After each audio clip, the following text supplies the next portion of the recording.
A disturbing live stream involving celebrity blogger Perez Hilton prompted multiple 911 calls and a large police response at his Miami home last night.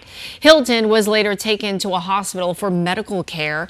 The video also triggered a strong emotional response from many people who saw it or even heard details about it online.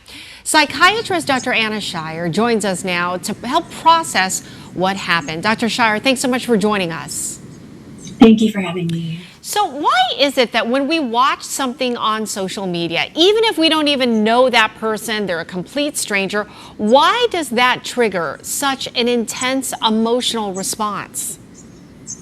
I think what's so challenging is that we see people on social media in such an intimate way. We see them doing their morning routine. We get to know their pets. I mean, I feel like I know Instagram dogs better than I know some of my good friends' pets and dogs. So we really feel this emotional connection because we see them on a day-to-day basis. And so when we see that they're in trouble or having problems, it impacts us all the more. Yeah. So when live streams, when they unfold in real time, there's no editing, maybe sometimes no context. How does that blur the line between entertainment and a real life crisis for viewers?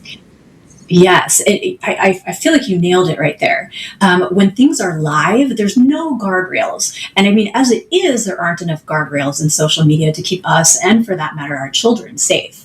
And so I just feel like, algorithms are so optimized to entertain us and to keep us engaged. But unfortunately, we're the most engaged with things that trigger fear responses or anxiety in our brain. And so we end up being overwhelmed with all of that coming at us, and sometimes at very unexpected times it can just enter into your feed. And all the more if it's live and you feel like, maybe I need to do something about this, or you're feeling confused, like, is this real? Are they acting? Is this AI? All these other emotions come in because of that, and it just makes it all the more confusing and all the more potentially traumatizing in the moment. Yeah, especially when it's so graphic or disturbing. You're almost like, this is so surreal. Is this really happening? Is this playing out live? And it is. So when someone's feeling anxious and overwhelmed, what do they do immediately?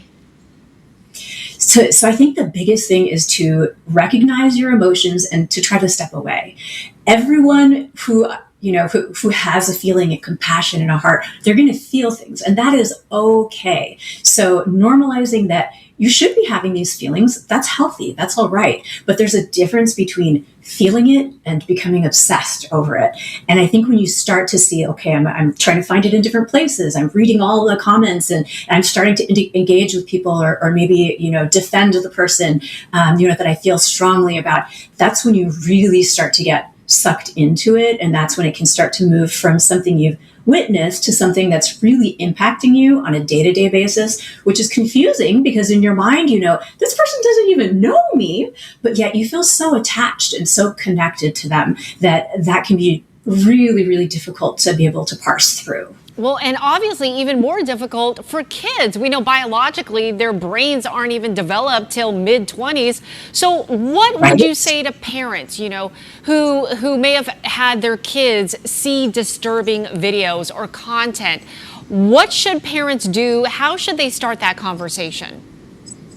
Yes. So I think the first step is that parents should step away and regulate themselves first, and remember what it is that they did in those moments to help themselves feel regulated before they even approach their teen.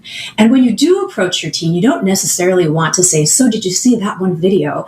Because that's a lot of pressure and that may be leading. I think it's better to just have it more open-ended and say, so have you guys been seeing anything online that's been kind of upsetting?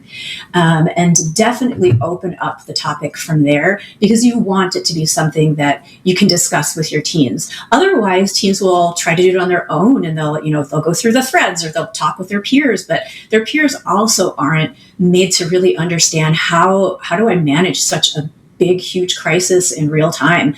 We weren't evolved as humans to know how to do that. We didn't grow up with social media. And so these are skills that we actively, even as adults, have to learn and then have to pass on to our kids. Yeah. So how can we be responsible viewers, as adults, without amplifying harmful content? That's such a great question. I feel like it's so hard, we're human beings. When we see something exciting or something that's really engaging, it's hard not to interact with it. But once you catch yourself feeling like, okay, I'm getting sucked in, that's a warning bell that can go off in your head to say, hey, you know what, this might be something that's taking advantage of me. And I need to take a step back and maybe, specifically look up videos of cats getting stuck in boxes or whatever it might be, to disengage yourself emotionally from what's happening so that you can essentially reactivate the front part of your brain that helps you be reasonable and think things through and not let your emotions just take over and take control. Yeah, my personal favorite, golden retrievers. That is my go-to for happiness, smiles, all the feel good, everything. All right. Dr. Shire, you've been wonderful. Thank you so much for all your information and your insight. We appreciate you.